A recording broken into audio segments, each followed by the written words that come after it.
بلکہ سنت ہے. لوگ اس پہ کہتے ہیں کہ ٹوتھ پیسٹ کرنا مکروہ ہے. اس کی کیا دلیل ہے؟ حدیث میں کہاں ہے؟ یہ انسان کے پاگل ہونے کے لیے اتنا کافی ہے کہ ہر مسئلے پر حدیث کا مطالبہ شروع کر دے. سمجھ رہے ہو؟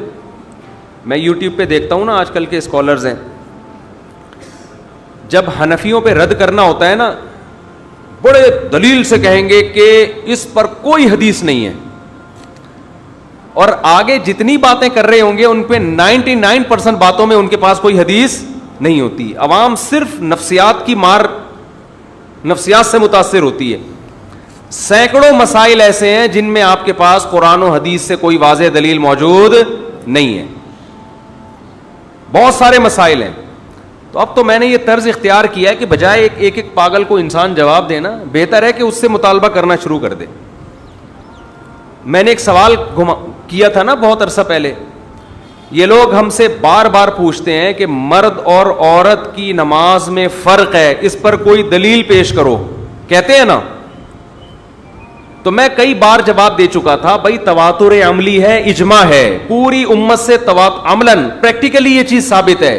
جو چیز عملاً متواتر ہو اس پر حدیث کا الگ سے مطالبہ نہیں کیا جاتا. عملاً ایک چیز سینہ بسینہ چلی آ رہی ہے, تبھی چاروں امام اس پر متفق ہیں. امام مالک جو تبع تابعین کے دور کے, امام ابو حنیفہ جو تابعین کے دور کے, امام شافعی جو امام مالک کے شاگرد, امام احمد جو امام شافعی کے شاگرد, اور امام بخاری کے استاذ. کتنا پرانا دور ہے, یہ چاروں اس پر متفق ہیں کہ عورت سمٹ کے نماز پڑھے گی. کیوں؟ انہوں نے صدیوں سے, باپ دادا سے, صدیاں بھی نہیں تھی, نبی کا زمانہ تو بہت قریب تھا, نبی کے 100 سال کے بعد دیکھ رہے ہیں کہ بھئی ساری عورتیں سمٹ کے نماز پڑھ رہی ہیں. امام بخاری نقل کر رہے ہیں صرف ایک تابعی ایسے کہ مردوں کی طرح پڑھتی تھی نماز. اس کا مطلب اس زمانے میں ساری عورتیں کیسے پڑھتی تھیں؟ سمٹ کے. تو یہ تواتر عملی ہے. اس کے بعد حدیث کا مطالبہ کرنا یہ جہالت ہے. لیکن آپ تقریریں کرتے رہیں, کسی پہ اثر نہیں ہوتا, ٹس سے مس نہیں. یوٹیوب پہ پھر نیگیٹو کمنٹس کہ ہم ان سے حدیث کا مطالبہ کر رہے ہیں, یہ کبھی امام شافعی کا حوالہ دے رہے ہیں. تو میں نے پھر سوال کرنا شروع کیا کہ میں نے کہا اچھا آپ کو اتنا شوق ہے حدیث کا, ان حوالے کا, ہم تو آپ کو تواتر عملی پیش کر رہے ہیں نا سینہ بسینہ. یہ تواتر عملی جو ہے نا یہ قولی حدیث سے زیادہ اسٹرانگ ہے, اس کی ویلیو شریعت میں زیادہ ہے, کیونکہ قرآن کا قرآن ہونا بھی اسی اجماع سے ثابت ہے. اجماع بہت بڑی دلیل ہوتی ہے. تو لوگ نہیں مان رہے, تو اب ہم نے پھر یہ مطالبہ کرنا شروع کیا, اچھا آپ بھی کچھ مسائل ایسے ہیں جن میں آپ کے پاس کوئی حدیث نہیں ہے سوائے تواتر عملی کی. مثال کے طور پر عورت صفا اور مروہ میں دوڑے گی نہیں بلکہ چلے گی. آپ کیوں یہ فتویٰ دیتے ہیں کہ چلے گی دوڑے گی نہیں؟ حالانکہ جس نبی نے یہ فرمایا کہ ایسے نماز پڑھو جیسے میں پڑھتا ہوں, اسی نبی نے یہ بھی تو فرمایا جیسے میں حج کیا کرتا ہوں ایسے حج کرو, خذوا عنی مناسککم, جیسے میں نے حج کیا ویسے کرو. تو نبی نے جب حج کیا ہے, آپ صفا مروہ پہ دوڑے ہیں, چلے نہیں ہیں, تو آپ لیڈیز کو یہ کیوں نہیں کہتے کہ نبی تمہارے لیے بھی نبی ہے, جب وہ دوڑے ہیں تو تم کیوں نہیں دوڑتی؟ نہیں, یہی بات میرا خیال ہے. یہ سوال میں گھما رہا ہوں, کسی کے پاس اس کا جواب نہیں ہے. بس وہی گھما گھما کے نا جاہلوں کی طرح انہی اعتراضات کو گھماتے ہیں. پھر ہمیں کہتے ہیں کہ آپ لوگ اختلافی مسائل میں شدت کرتے ہو. ہم تھوڑی شدت کرتے ہیں اختلافی مسائل میں. آپ یہ کہہ دیتے ہماری رائے یہ کہ عورتیں مردوں کی طرح نماز پڑھیں گی, بس. یہ نہ کہو کہ حنفی جو کرتے ہیں وہ امام ابو حنیفہ کے پیچھے چلتے ہیں, اور یہ دیوبندی علماء اور یہ بریلوی علماء اور یہ بر صغیر کے یہ اپنی چورن بیچ رہے ہیں, اپنی دکانیں بیچ رہے ہیں. تو تمیز تو آپ کے پاس نہیں ہے, آپ اپنی رائے پیش کر دو, آپ دوسرے پہ طنز کیوں کرتے ہو؟ لیکن آپ جتنے اختلافی مسائل آپ یوٹیوب پہ نظر آئیں گے, اپنی رائے پیش کرنے میں اتنا ٹائم نہیں لگے گا جتنا دوسرے میں طنز کرنے میں لگ رہا ہوگا. اور کمال کی بات یہ کہ یہ طنز کرتے ہوئے, خوب سنو یہ میں کیا کہہ رہا ہوں, طنز کرتے ہوئے دیوبندیوں کو ہائی لائٹ کرتے ہیں. دیوبندی ایسے, حالانکہ ہائی لائٹ کرو امام ابو حنیفہ کو, امام شافعی کو, امام احمد کو, امام مالک کو, کہ انہوں نے قرآن و حدیث کے خلاف فتویٰ دیا ہے کہ عورت سمٹ کے نماز پڑھے گی. ان پہ کیچڑ نہیں اچھالتے, سارا نزلہ کس پہ گراتے ہیں؟ دیوبندیوں کا نام لیتے ہیں. اس کا مطلب تمہیں ٹھڑک دیوبندیوں سے ہے, ورنہ اختلاف تو امام ابو حنیفہ نے کیا ہے, امام شافعی نے, امام مالک نے, امام احمد نے کیا ہے. انہوں نے کہا کہ عورت سمٹ کے نماز پڑھے گی, ان کو کیوں نہیں کہتے قرآن حدیث کے خلاف فتویٰ دے رہے ہو؟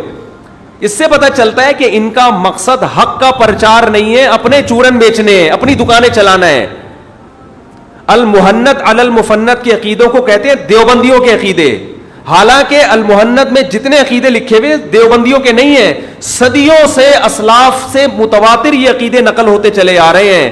تو آپ ان اسلاف کا نام لے کے کہو نا یہ ان کے عقیدے خراب تھے, ان پہ طنز نہیں کرتے. نام کس کا لیا جاتا ہے؟ دیوبندی. ایسے میں جب المحنت المفنت کو ڈیفائن کرنے گیا تھا, جو کتابوں کا بورا, اس میں یہ بتانے گیا تھا یہ عقیدے اجماع امت سے ثابت ہیں, صدیوں سے چلے آ رہے ہیں, اور آپ ان عقیدوں کی کو ڈیفائن بھی غلط کر رہے ہو. ان کا وہ مطلب نہیں ہے جو آپ بیان کر رہے ہو, اور جو مطلب علماء بیان کرتے ہیں وہ علماء دیوبند کا نہیں, وہ سب کا ہے. تو جب آپ رد کرو تو ان پہ رد. ایک اور مثال دیتا ہوں, فضائل اعمال میں کرامتیں لکھی ہوئی ہیں, ان پہ کہتے ہیں شرک کی کتاب ہے, کہتے ہیں نا یہ لوگ, اور یہ ایسے اور یہ ایسے اور یہ ایسے. فضائل اعمال میں جو کرامتوں کے واقعات ہیں وہ کسی کتاب سے لیے گئے ہیں, اور جن کتابوں سے لیے ہیں ان کے مصنف بہت سے مصنفین بڑے بڑے محدثین ہیں. تو طنز ان محدثین پہ ہونا چاہیے, ان کو کچھ نہیں کہتے. طنز کس پہ کرتے ہیں؟ تبلیغی جماعت والوں پہ. اس کا مطلب آپ کا مقصد علمی اختلاف نہیں ہے, آپ کو ایک خاص جماعت سے آپ کو بیر ہے, آپ کو بغض ہے, اور آپ اپنا وہ بغض کبھی فضائل اعمال کے نام سے نکالتے ہو, کبھی عورتوں مردوں کی, کبھی 8 رکعت تراویح کے نام سے, کبھی کسی اور نام سے. لیبل آپ قرآن و سنت کا لگا رہے ہو, لیکن آپ کا مقصد ہے اپنے فرقے اور اپنے بابوں کو پروموٹ کرنا. تو میرا سوال یہ ہے کہ آپ بار بار ہم پہ ہر مسئلے پر حدیث مانگتے ہو, تو پہلی حدیث آپ کوئی پیش کرو. نبی نے فرمایا حج ایسے کرو جیسے میں نے کیا. آپ عورتوں کو کیوں کہتے ہو کہ صفا مروہ میں چلیں گی, دوڑیں گی نہیں؟ حالانکہ حضرت ابراہیم علیہ السلام کی زوجہ عورت تھی اور صفا مروہ میں چلی نہیں تھی بلکہ دوڑی تھی. ان کو ان کی سنت جب عورت پوری کرے گی تو اس پہ تو دوڑنا بنتا ہے. ہمارے پاس آسان جواب ہے, تواتر عملی. کیا جواب ہے بھائی؟ صدیوں سے اسلاف اسی طرح کرتے آ رہے ہیں, امت گمراہی پہ جمع نہیں ہو سکتی. پھر لوگوں نے نیچے کمنٹس کیے ہوتے ہیں کہ مفتی صاحب نے اتنی لمبی تقریر پیش کر دی, حدیث کوئی نہیں پیش کی. میں پڑھتا ہوں نا کمنٹس, یہ جو میں حدیث ہی تو پیش کر رہا ہوں کہ امت گمراہی پہ جمع نہیں ہو سکتی, یہ حدیث ہے.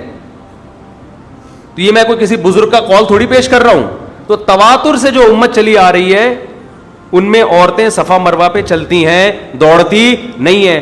آج کوئی فلاسفر نئی صدی میں اٹھ کے یہ کہہ سکتا ہے, فتویٰ دے سکتا ہے, چاہے عرب میں ہو, چاہے عجم میں ہو, چاہے سلفی ہو, چاہے دیوبندی ہو, چاہے بریلوی ہو, کوئی بھی اٹھ کے فتویٰ دے دے عورتیں دوڑیں گی. تو ہو سکتا ہے کچھ عورتیں دوڑنا شروع کر دیں, پھر ہم کہیں گے اس پر اجماع ہے.